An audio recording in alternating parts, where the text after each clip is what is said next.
계신 하나님의 말씀 함께 보시겠습니다. 하나님의 말씀은 야고보서 5장 13절로 18절 말씀입니다. 야고보서 5장 13절로 18절 말씀입니다. 우리 야고보서 마지막 부분의 말씀인데 우리 다시 한번 하나님이 우리에게 주시는 말씀 교독해서 읽으시면서 말씀으로 우리의 마음에 새기고 또 주신 말씀으로 우리 함께 은혜를 나누길 원합니다. 제가 먼저 13절 말씀 먼저 읽겠습니다. 너희 중에 고난당하는 자가 있느냐? 그는 기도할 것이요 즐거워하는 자가 있느냐? 그는 찬송할지니라. 너희 중에 병든 자가 있느냐? 그는 교회 장로들을 청할 것이요 그들은 주의 이름으로 기름을 바르며 그를 위하여 기도할지니라. 믿음의 기도는 병든 자를 구원하리니 주께서 그를 일으키시리라. 혹시 죄를 범하였을지라도 사하심을 받으리라. 그러므로 너희 죄를 서로 고백하며 병이 낫기를 위하여 서로 기도하라. 이는 강구는 역사하는 힘이 큽니다. 엘리야는 우리와 같은 성정이 같은 사람이로되 그가 비가 오지 않기를 간절히 기도한즉 3년 6개월 동안 땅에 비가 오지 아니하고 다시 기도하니 하늘이 비를 주고 땅이 열매를 맺었느니라. 아멘. 저희들이 드디어 야고보서 마지막 말씀에 도착을 했습니다. 1월 마지막 부분에 시작하고 또 지금이 이제 6월 마지막 주일이기 때문에 그동안 몇 주 여러 가지 다른 절기 때문에 빼놓은 그것을 다 생각할지라도 벌써 수개월 동안 한 4개월 동안 저희들이 야고보서 말씀을 우리가 함께 들으며 또 하나님의 말씀으로 은혜를 나누었습니다. 여러분, 야고보서 지금까지 말씀을 다 함께 우리가 듣고 은혜를 받았는데 그동안 들으신 말씀 중에 다 기억은 나지 않더라도 우리의 마음속에 새겨지고 기억에 남고 또 기도의 제목으로 붙들고 또 우리가 하나님의 말씀 앞에 순종하기 원해서 그렇게 믿음으로 붙들었던 말씀들이 저와 여러분들에게 다 있으실 것입니다. 이제 마지막 야고보서 말씀을 우리가 함께 읽었는데 그 전에 야고보서 지금까지 온 그 모든 야고보서 말씀을 통해서 우리에게 야고보 사도가 전하려고 했던 핵심되는 말씀의 주제가 무엇인지 우리가 다시 한번 생각한다면 그것은 바로 행함이 있는 믿음이었습니다. 그래서 영혼 없는 몸이 죽은 것 같이 행함이 없는 믿음은 죽은 것이다 라고 이야기하면서 우리가 진정 구원받은 믿음을 가진 자라면 구원받은 믿음을 가진 그 믿음은 우리들의 삶에 나타나게 되고 또한 나타난 우리들의 삶의 행함을 통해서 우리의 믿음을 다른 사람들이 보게 된다라고 우리에게 들려주었습니다. 그러면서 야고보 사도는 이제 구원받은 믿음을 가진 성도로서 구체적으로 어떻게 살아가야 되는지 우리들에게 실제적인 교훈들을 지금까지 우리들에게 가르쳐 왔습니다. 그래서 우리들에게 가르쳤던 그 실제적인 교훈들, 그 교훈들을 인해서 우리가 보통 야고보서를 신약의 잠언서다라고 이야기하기도 합니다. 잠언서 보시면 실제적인 가르침과 교훈들이 있지요. 그것처럼 야고보 사도가 우리들에게 실제적인 신앙인들이 어떻게 살아야 되는지 그 가르침을 우리에게 주었기 때문에 신약의 잠언이다, 그렇게 야고보서가 불리어지기도 합니다.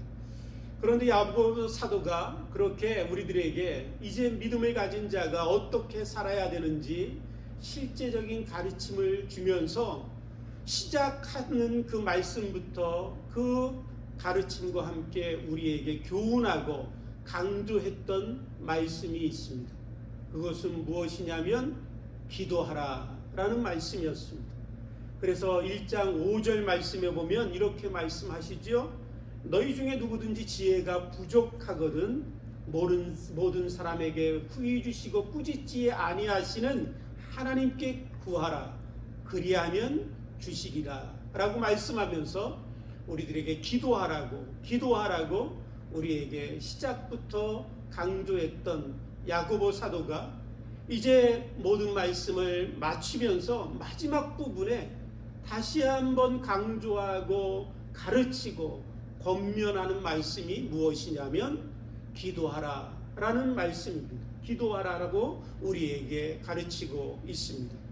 오늘 우리가 잘 아는 것처럼 야고보 사도는 그 사도의 별명이 무엇이냐면 낙타무릎입니다. 낙타무릎.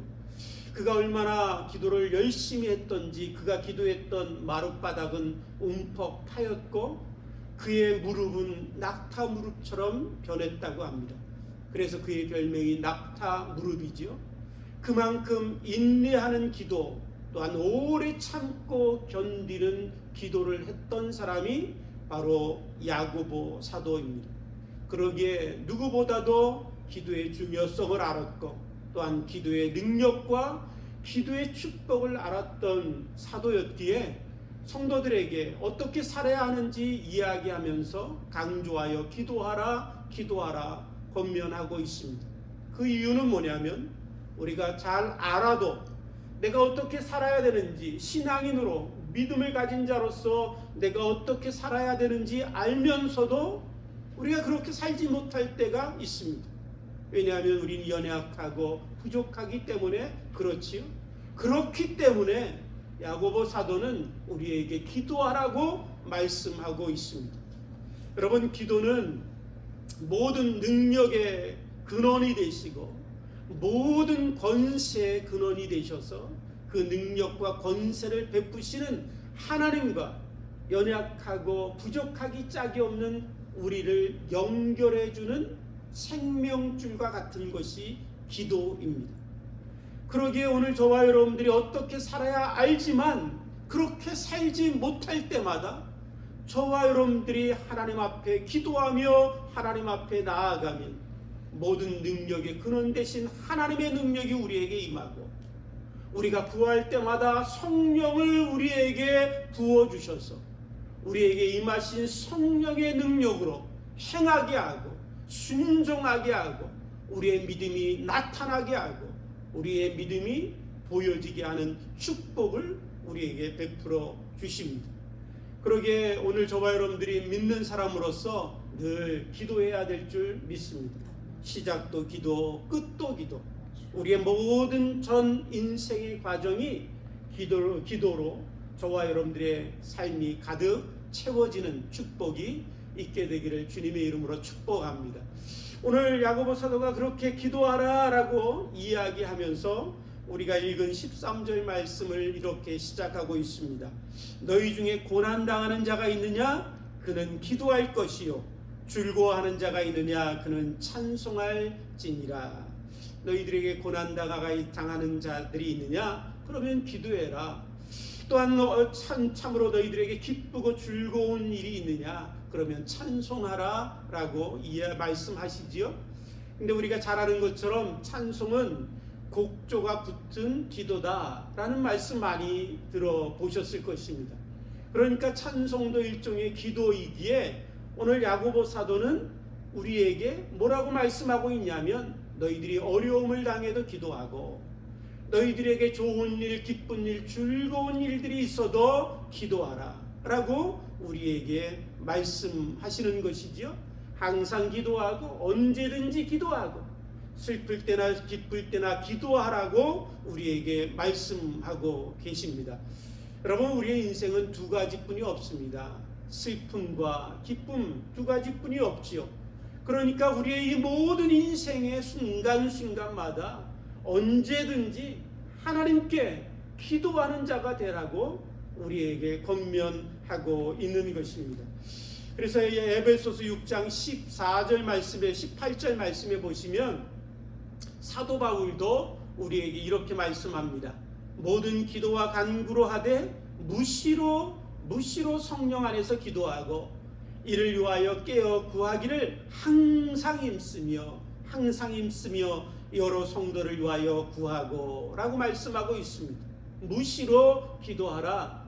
여러분, 무시로 하면 여기에 계신 분들은 한국 가요를 잘 모르셔서 그러기도 하지만 무시로 하면 제일 먼저 떠오르는 그런 이미지가 나훈아의 무시로라는 그런 노래가 떠오를 수도 있지만, 그러나 오늘 여기에 무시로라는 이 말씀은 어떤 것이냐면 특별히 정해진 때 없이 아무 때나 라는 의미가 있습니다.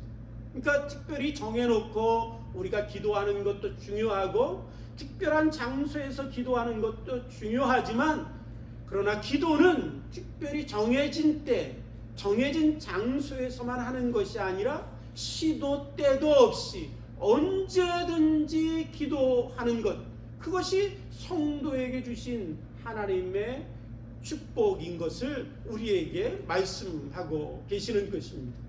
사랑하는 성도 여러분, 무시로 시도 때도 없이 언제든지 기쁠 때나 또한 아니면 슬플 때나 여러분 연락하고 만나고 이야기하는 사람이 있다면 누구겠어요? 나랑 제일 가까운 사람 아니겠어요?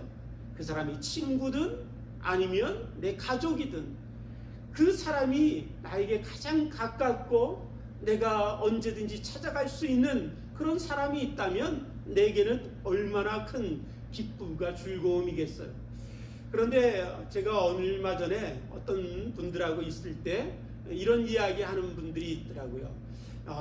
테슬라의 CEO인 일론 머스크를 내가 친구로 있다면 얼마나 좋을까, 그 사람이 내 가까운 친구라면 얼마나 좋을까, 그런 얘기를 하더라고요.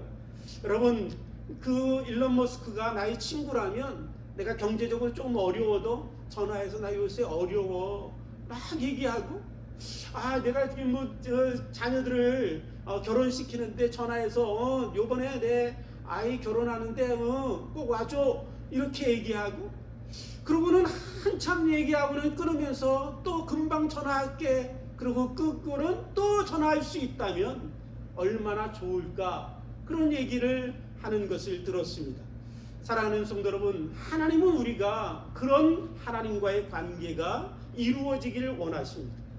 하나님은 우리가 무시로 시도 때도 없이 언제든지 기쁠 때나 즐거울 때나 하나님 앞에 나아가고, 오늘 하루 종일 하나님과 얘기했지만 다시 이제 잠자리 들기 전에 또 하나님 앞에 이야기하고 대화할 수 있는 그런 친밀한 관계가 하나님과 저와 여러분들의 관계가 되길 원하십니다. 여러분, 특별히 오늘 본문 말씀에 보시면 14절에 이렇게 기도하라고 말씀하고 있습니다. 너희 중에 병든 자가 있느냐? 그는 교회의 장로들을 청할 것이요 그들은 주의 이름으로 기름을 바르며 그를 위하여 기도할지니라 라고 말씀하고 있습니다. 그 말씀 중에 너희는 주의 이름으로 기도하라 라고 말씀하시지요. 바로 주의 이름으로 기도하라고 하는 이 말씀 안에 하나님과 우리가 어떤 관계가 되었는가를 너무나 잘 설명해 주고 있는 말씀이 주의 이름으로 라는 말씀 안에 다 포함되어 있습니다. 여러분, 우리는 하나님과 원수된 자였습니다. 죄로 인하여 영원히 사망과 죽음 가운데 무서워 떨다가 영원히 하나님의 진노 가운데 떨어져서 지옥의 고통 가운데서 사박의 고통을 당해야 했던 우리들입니다. 그런데 예수 그리스도를 우리에게 보내주시고 그 아들로 인하여 우리를 구원하시고 그 이름으로 살게 하시고 그 이름으로 우리의 모든 죄를 씻어 주셨습니다. 믿게 되기를 주님의 이름으로 축복합니다.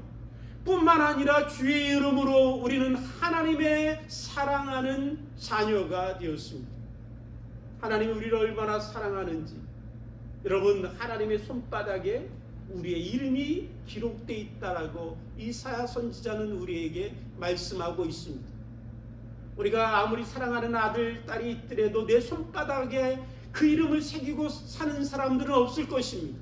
그런데 하나님은 우리를 얼마나 사랑하시고 그 하나님이 우리와 얼마나 친밀하신 하나님이시면 그 하나님의 손바닥에 우리의 이름을 새기셨습니다.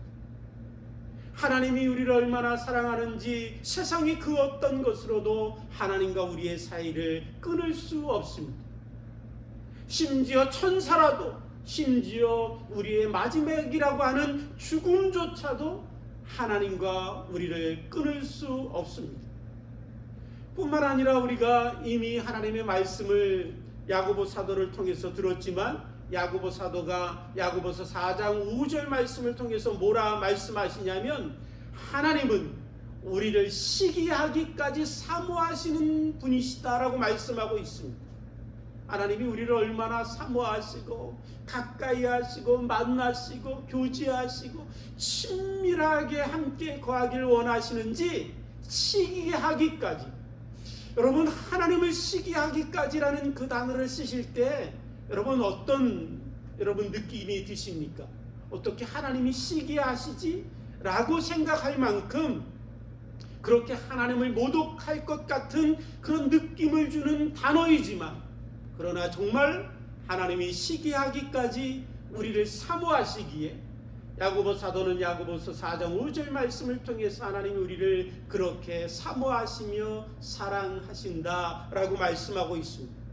바로 자기 아들 예수 그리스도의 이름을 우리에게 주시고 그 이름을 인하여 우리가 하나님과 우리가 그런 사이가 되었습니다. 일론 머스크에게 마음대로 전화할 수 있는 것도 좋은 일이지만 그것과 비교할 수 없는 전능하신 하나님 앞에 우리가 시도 때도 상관없이 언제나 나아가면 하나님과 교제하고 만나고 사귈 수 있는 이 놀라운 축복을 저와 여러분들 가운데 주신 것, 이 놀라운 축복을 누리게 되기를 주님의 이름으로 축복합니다. 아멘. 사랑하는 성도 여러분, 자격이 제한이 없습니다. 내가 가진 것이 문제가 전혀 아닙니다. 값없이 하나님 우리에게 나오라고 말씀하십니다. 우리가 참으로 갖고 있는 장소의 제한도 없습니다. 교회도 좋고 가정도 좋고 내가 있는 공원도 좋고 내가 일하는 직장도 좋습니다. 아무 상관이 없습니다. 시간도 정해져 있는 것이 아닙니다. 오밤중이라도 하나님은 주미시지 아니하시기에 그분 앞에 우리는 언제든지 나아갈 수 있습니다. 우리가 어떤 태도로 하나님 앞에 기도하든지 상관이 없습니다. 어떤 한 교회에서 주일학교 어린이 예배 때 담임 목사님이 이 어린아이들 만나주시고 또 그들에게 말씀을 전해주시기 위해서 예배에 참석하셔서 말씀을 전하시게 되었습니다. 그런데 이제 나이가 드신 이 담임 목사님이 설교하시는데 아이들에게는 그 설교가 얼마나 지루하고 얼마나 못하는 설교인지 늘 재밌는 전도사님 설교만 듣다가 담임 목사님 설교를 들으니까 하품은 나오고 몸은 옆쪽으로 기울어지고 참다 못해서 애들하고 장난치고 예배가 아수라장이 됐습니다. 그래도 이제 예배를 다 마치시고 목사님이 이제 축도를 하게 되셔서 축도를 이렇게 두 손 들고 하실 때 한 어린아이가 눈을 떠서 이렇게 보니까 목사님이 이렇게 계시니까 옆에 있는 친구를 쿡쿡 찌르더니 야 목사님 왜 손을 들고 계셔? 그랬더니 친구가 얘기하기를 넌 그것도 모르니? 설교를 못해서 하나님 앞에서 벌 쓰고 있는 거잖아. 여러분 하나님 앞에 벌 쓰고 있든 우리의 태도가 엎어져 있든 심지어 너무나 피곤해서 여러분 침대에 누워있든 여러분 하나님 앞에서는 아무 상관이 없습니다. 그냥 하나님은 나오시라고 얘기하시고 언제든지 친밀하게 만나주시는 그 놀라운 축복을 여러분 우리에게 주셨습니다. 바로 그것이 기도입니다. 저와 여러분들이 하나님 아버지 앞에 언제든지 나아가 기도할 수 있게 되길 주님의 이름으로 축복합니다. 그런데 여러분 오늘 이 야고보 사도가 우리에게 기도하라고 얘기하면서 우리에게 뭐라고 말씀하냐면 여기에 말씀해 보니까 서로를 위하여 기도하라라고 말씀하고 있습니다. 서로를 위하여 기도하라. 서로를 위하여. 기도에 대한 말씀을 하면서 기도의 초점이 어디에 있냐면 나에게 있는 것이 아니라 성도들 가운데, 내 지체들 가운데 다른 사람들에게 초점이 있고 그들을 위하여 서로 기도하라 말씀하고 있습니다. 혹시 너희가 병들었느냐? 그러면 교회 장로들을 청하고 장로들은 그에게 가서 기름을 바르고 그를 위하여 기도하라. 그렇게 이야기합니다. 그러면서 오늘 서로 기도하고 서로 기도하면서 병 낫기를 위하여 기도하라고 말씀하시지요. 여러분, 우리들 가운데 연약하지 않은 사람이 어디 있습니까? 우리들 가운데 병들지 않는 사람이 어디 있어요? 그러니까 우리들 중에 여러분 기도가 필요 없는 사람은 아무도 없습니다. 그런데 여러분 서로가 서로를 위하여 기도하라라고 우리에게 말씀하시면서 야고보 사도는 우리의 기도의 초점이 나를 향하는 것이 아니라 여러분 공동체 안에 있는 사랑하는 지체들을 향하도록 우리에게 권면하고 있어요. 그러면서 그 기도가 하나님의 놀라운 능력으로 역사하심이 있고 그 기도가 병든 자를 낫게 하실 거라고 우리에게 말씀하고 계시지요. 여러분 가끔 이런 이야기를 듣습니다. 왜 많은 그리스도인들이 그렇게 많이 기도하면서도 기도하지 않는 세상 사람들보다 더 이기적입니까? 라고 묻습니다. 그렇죠? 우리가 교회에 나와서 세상에 기도하느냐 하는 사람들보다 그래도 더 많이 기도하고 우리가 더 하나님 앞에 더 기도하는 모습들이 우리들 가운데 있는데 왜 세상 사람들보다 우리가 더 이기적인 사람들이 되어갈까요? 그것은 여러분 우리의 기도가 주님이 가르쳐 주신 기도를 따라 기도하지 않기 때문에 그렇습니다. 우리의 기도가 세상 사람들의 기도, 세상 종교에서 가르쳐 주는 기도를 따라 우리가 기도하기 때문에 기도하고 기도함에도 불구하고 우리는 더 이기적인 사람들로 여러분 변화되어 가는 것입니다. 세상의 사람들, 세상의 기도, 세상 종교의 기도는 무엇이냐면 바로 자기를 위한 기도입니다. 자기가 원하는 것들을 얻기 위하여, 자기 욕심을 채우기 위하여, 자기의 뜻을 이루기 위하여, 내 욕망을 채우기 위하여 구하고 간구합니다. 그러고는 그 일들이 이루어졌을 때 복받았다라고 이야기하지요. 그런데 여러분 성경에 보시면 히브리 성경에 복이라는 단어가 있는데 그 복이라는 단어가 바라크라는 단어예요. 그런데 그 바라크라는 단어의 뜻은 무엇이냐면 무릎을 꿇다라는 의미예요. 무릎을 꿇다. 살아계신 하나님 앞에 무릎을 꿇는 것, 나의 아버지이시며 나의 왕이 되시는 하나님 앞에 내 참으로 욕심을 꺾고 내 뜻을 내려놓고 내 자랑을 버리고 하나님 아버지, 살아계신 아버지, 그 왕 되신 그분 앞에 엎드려 무릎을 꿇는 것, 그것이 복이다라고 성경은 우리에게 가르쳐 주고 있습니다.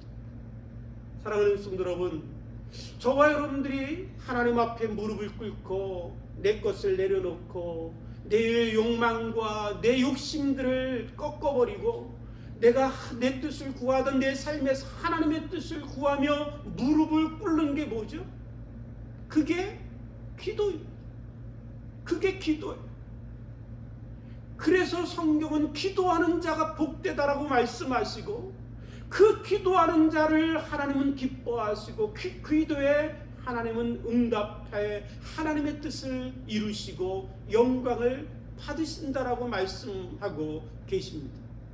오늘 저와 여러분들이 오늘 우리의 기도가 잘못되었다면, 나를 향한 끊임없는 초점을 가지고 기도하고 있다면 하나님의 뜻을 따라 무릎을 꿇고 나를 향하여 기도하던 내가 여러분 다른 연약하고 병든 자를 위하여 기도할 수 있다면, 나만을 위하여 기도하던 내가 다른 성도들을 축복하며 기도할 수 있다면, 내 것을 채우기 위하여 내 자랑으로 가득 찼던 내가 내 연약한 성도들을 위하여 무릎 꿇을 수 있다면 하나님 앞에 그 사람이 복되다라고 우리에게 말씀하시고 그 기도 가운데 하나님은 역사하시고 병든 자를 치유해 주실 것임을 우리에게 약속하고 계십니다.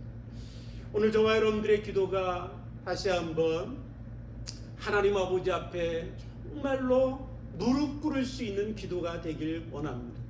하나님 아버지 앞에 나의 삶을 내려놓고 아버지의 나라를 구하고 아버지의 뜻을 구하고 아버지가 기뻐하시는 연약하고 병든 자를 위하여 기도할 수 있는 기도자들로 우리가 세워지는 축복이 저와 여러분들 가운데 있게 되기를 주님의 이름으로 축복합니다.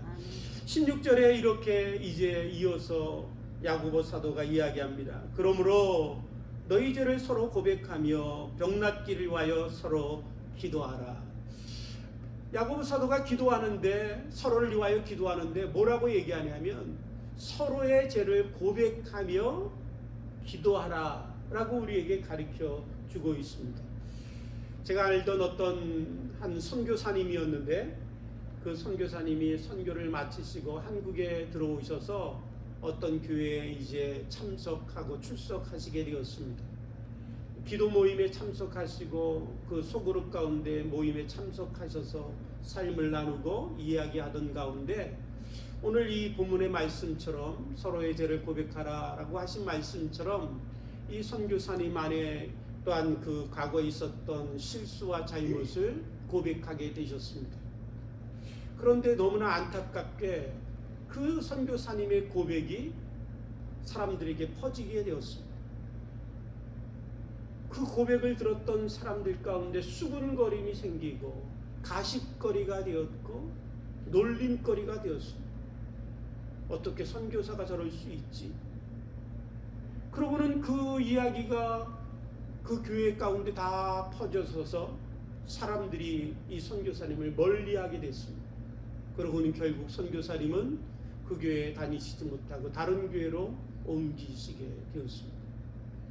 여러분, 세상에서 가장 안전한 곳이 되어야 될 교회가 가장 위험한 장소가 되어버린 것이지요. 가장 사랑이 충만해야 될 교회가 그 사랑으로 덮고 용서하고 용납해야 될 공동체가 허물을 들춰내고 가십거리와 수군거리가 되어서 사람들이 떠나가는 그런 공동체가 된 것이죠. 신뢰가 아니라 불신과 또한 불만과 불평과 또한 우리들 가운데 있는 불안들이 가득 찬 공동체. 여러분, 하나님은 이런 공동체를 원하시지 않습니다.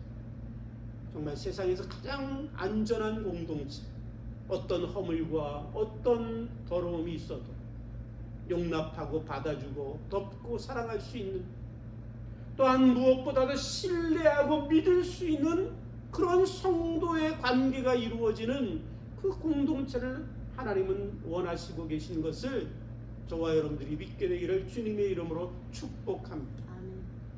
오늘 저와 여러분들이 서로 기도할 때 서로의 죄를 고백하라 라고 말씀하시는데, 이 서로 고백하는 그 죄의 고백이 어떤 것이냐면, 성경에 보면 죄의 고백에 아주 중요한 원칙이 있습니다. 그것은 뭐냐면, 내가 죄를 범했으면 내가 죄를 범한 대상에게 내 죄를 고백하고 내가 죄를 범했습니다라고 얘기하고 용서를 구하는 것입니다. 우리가 하나님 앞에 죄를 범했기에 하나님 앞에 내 죄를 고백하고 용서를 구하지요. 뿐만 아니라 내가 무엇인가 잘못하고 내가 뭔가 죄를 범해서 내 죄를 인한 상처와 아픔과 대상이 된 사람이 있으면 그 사람에게 가서 나의 잘못을 고백하고 용서를 구해야 한다라고 오늘 우리에게 말씀하고 계시는 것입니다. 그런데 믿는 성도들의 우리들의 공동체 안의 모습들을 보면 어떠냐면, 많은 사람들이 그냥 내가 죄 지은 것을 가지고 하나님 앞에 가서 고백하고 내가 혼자 일방적으로 하나님 앞에 회개하면 다 해결됐다라고 얘기합니다. 그러고는 나를 인하여 상처받고 고통받는 그 사람에 대해서는 아랑곳하지 않습니다. 내가 용서받았는데 당연히 너도 용서해야지 라고 용서를 강요하고 오히려 더 아픔과 상처를 주는 모습들이 있죠.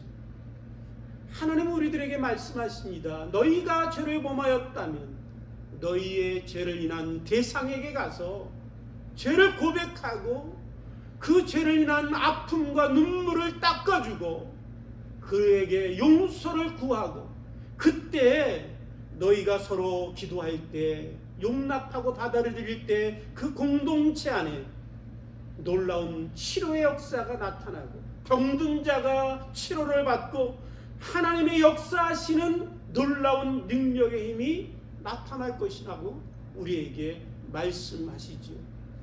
오늘 저와 여러분들의 삶 가운데, 우리 교회 가운데 그런 놀라운 은혜가 있게 되길 원합니다. 우리의 죄를 고백하고 용납하고 받아들이고 함께 그 죄를 고백하며 울고 하나님 앞에 용서를 구하고, 그래서 하나님이 사랑하시는 아름다운 공동체, 그 공동체가 이루어질 때 하나님이 우리 주교회 가운데 놀라운 축복의 은혜를 베풀어 주실 것입니다. 마지막 이래서 말씀이 좀 길어지긴 했는데 오늘 17절 18절 말씀에 보면 제가 짧게 마지막 부분을 말씀드리겠습니다. 거기에 엘리야 선지자의 이야기를 하면서 의인의 기도는 역사하는 힘이 많다라고 말씀하고 있어요. 의인의 기도는 역사하는 힘이 많다. 바로 믿는 자의 기도는 역사하는 힘이 많다라고 말씀하시죠. 엘리야가 기도했더니 3년 반 비가 내리지 않았습니다. 기도했더니 3년 반 내리지 않던 비가 폭포수처럼 쏟아졌습니다. 여러분, 이렇게 놀라운 기도의 역사가 엘리야 선지자에게 나타났는데 오늘 이 엘리야 선지자를 얘기하면서 뭐라고 얘기하냐면 그가 특별한 사람이기 때문에 그런 것이 아니다라는 거예요. 엘리야나 너희나 성정이 같은 사람이야 라고 말씀하는 거예요. 그렇다면 엘리야 선지자의 기도의 비밀은 무엇일까요? 오늘 야고보 사도가 우리에게 들려주는 비밀은 무엇이냐면, 나중에 집에 가셔서 한번 읽어보세요. 열왕기상 17장 18장 두 장 말씀을 읽어보시면 엘리야 선지자의 기도의 비밀이 있어요. 그 비밀은 무엇이냐면, 비가 내리기 전에, 비가 이제 3년 반 동안 내리지 않기 전에 하나님이 엘리야에게 찾아오셔서 말씀하세요. 얘야, 3년 반 비가 내리지 않을 거야. 그러니까 엘리야 선지자가 그 말씀을 붙들고 기도했습니다. 그랬더니 비가 안 왔어. 3년 반이 지난 후에 하나님이 또 찾아오셔서 엘리야에게 말씀하세요. 야, 3년 반 동안 비가 오지 않았지만 이제 비가 내릴 거야. 엘리야 선지자가 그 하나님의 말씀을 붙들고 기도했어요. 그랬더니 오지 않던 비가 쏟아졌습니다. 여러분, 엘리야 선지자의 기도의 비밀이 뭐죠? 하나님의 말씀을 듣고 그 말씀을 붙들고 기도하는, 하나님의 뜻을 구하고 하나님의 뜻을 알고 하나님의 뜻 가운데 구하고 하나님의 말씀 가운데 구할 때 그 기도가 역사하는 힘이 많다라는 것이죠. 내 욕심과 내 자랑과 내 소원들과 내 뜻을 구하는 것이 아니라 성도의 기도는 아버지의 뜻을 구하고 아버지의 나라를 구하고 아버지의 말씀이 성취될 것을 믿고 붙들고 기도하는 것입니다.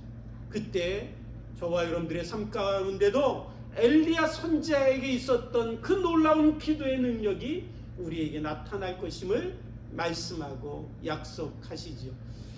오늘 사랑하는 성도 여러분, 말씀을 마치면서 한 가지 말씀만 새기면 좋겠습니다. 성도는 어떤 사람이냐면 기도하는 사람입니다. 성도는 어떻게 사냐면 기도하며 삽니다. 성도는 그 마지막을 어떻게 끝내냐면 기도하며 끝납니다. 사랑하는 성도 여러분, 기도로 시작해서 기도로 끝나는 우리들의 온 삶이 되어서 하나님의 놀라운 역사하심의 능력이 우리들의 삶 가운데 가득하게 되기를 주님의 이름으로 축복합니다. 함께 기도하시겠습니다. 하나님 아버지, 감사합니다. 야고보서 말씀 그동안 우리들에게 주시고 그 말씀으로 가르쳐 주시고 이제 마지막으로 우리에게 또한 가르쳐 주시며 기도하라고, 기도의 축복 가운데 살라고 말씀해 주시니 감사합니다. 기도로 시작해서 기도로 끝나는 우리들의 삶이 되게 하시고 우리의 기도를 통해서 하나님의 역사하심과 크신 능력이 나타나게 해 주옵소서. 감사하며 예수님의 이름으로 기도드립니다.